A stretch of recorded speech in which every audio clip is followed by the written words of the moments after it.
mi ni fry jo ma gba Agora agora me ho pasa agora o yo ko gbe. papa mi lo fi a De ko ke o. ijo mi ho wa Ate ko ni. ijo mi ho wa baba Je me ti gidi ya we.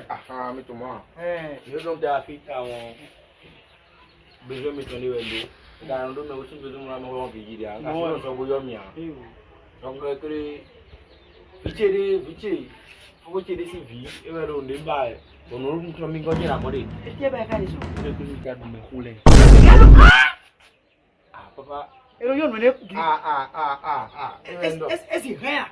Nǹkan mi ẹ̀ lẹ́dọ̀ mi náà hẹ́ papa. Esi rea. lẹ́dọ̀ mi náà hẹ́ papa. Ni jira ti o fa me. Kò ní tún kan tí ẹ̀ tó wá mi kan. Mi. Je da po ba ya. Ẹ bọ̀. E flan. Me le te ona me kwe lo. Me kó dé wa kó bìí. Iye. Owó dé wa kó bìí.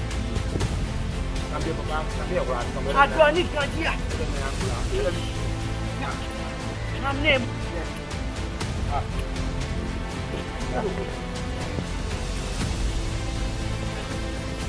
Me kó dé wa ká wa dúró ẹ̀ kúlú ẹ̀ dẹ́mẹ̀. Me kó dé wa ká dúró ẹ̀. Yẹ́rọ lẹ́ papa sì jù rẹ̀. Me kó dé wa ká dúró ẹ̀ rí. Wọ́n bẹ̀rẹ̀. Le tire kura ijo ma. Kura papa wa. Je. Tete papa tete papa tete. Moso papa moso. Baba.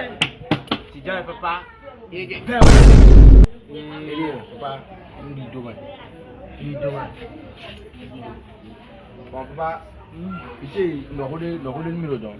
Ici le on mo ba. Donc fier. E pa mi tu me lo lesin. Dara mi to da ho. Mais je on ni o ye ado.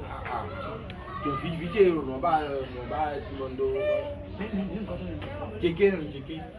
Jeke. Ahaya. Ete imo. Ndo ku na ahaya ji. Na. Ne ba de. Ne ba de bo here. Papa wow.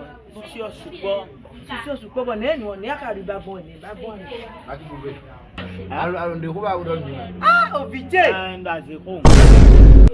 No ne sin ko aro yo mo. Papa ite papa la na wa yin. Papa la te Alo suya. Papa akamea. Papa yo.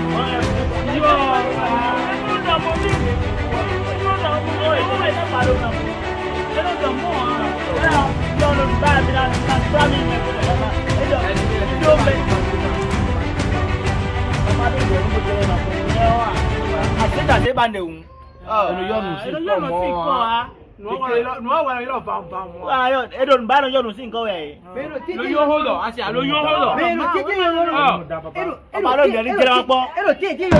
Ela mo tadi.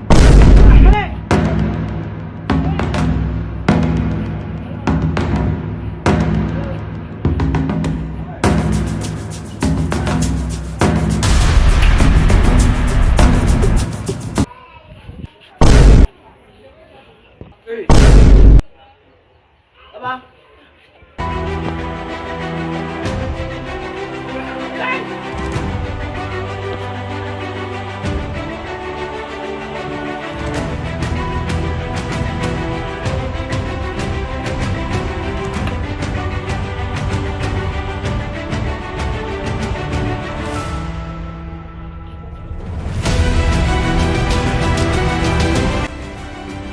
Jeke ara sika. Dem da me lo le ma ko wa ni ya. Ko shuru ba re wa na ni ya. Ala se pa we. Wa ko lo ni ka bu ma lo. Apado ni lo fi fa no ne o wa ni. Wa ni opo. Alo ase. Aga Ojo ndo no mo si ne ro du mi na no bo da ku e. Jo mi aro ku papa le ro na gbon mi na. Mi kan ni, mi kon le na gbon. Mi kan ni, papa. Mi do ni do. Eno wa ko fi. Lo ko asi o du eno ya. E kale ye no no ku we. Asi o je du lo gboje. Le gbe e tun asi o gbe o.